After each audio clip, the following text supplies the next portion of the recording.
Good morning mga kapatid. Happy Saturday sa ating lahat.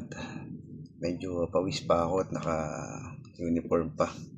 Kasi kanina nag-jogging ako, walking, konting exercise para sa ating health. Mainam na balansehin natin ang ating pang-araw-araw na gawain para maging hindi lang healthy ang ating spiritual, maging ang ating physical at syempre yung ating mental health. Dapat balanse ang lahat. Dapat ibigyan natin ng importansya ang bawat isa kasi napakahalagang aspeto nito sa bawat isa sa atin na ang lahat ng ito ay nagkakaroon ng balanse sa ating pang-araw-araw na gawain. At syempre dahil ito ay morning prayer devotion, dapat hindi natin kalimutan na tayo magdasal, magpasalamat dahil ginising tayo ng Panginoong muli.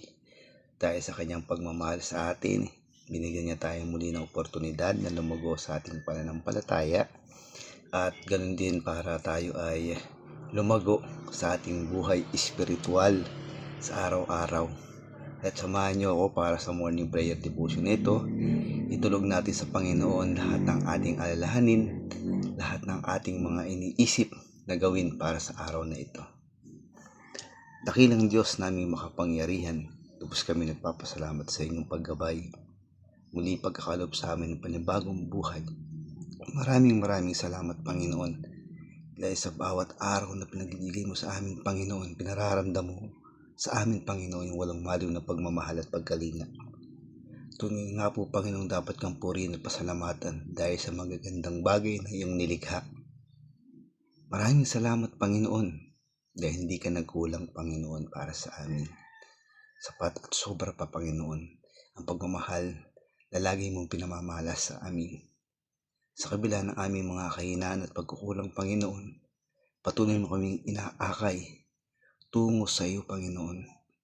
Kaya Panginoon, dalangin ko kasama ang mga kapatid ko sa kabilang screen, sa mga taong nanonood ng video na to. Hindi ko man po sila kilala Panginoon, pero tinataas ko po Panginoon ang lahat ng aking mga kapatid sa pananampalataya. Nawa Panginoon, bigyan mo kami ng puso na katulad ng sa inyo upang lahat ng bagay ay aming maintindihan at maunawaan.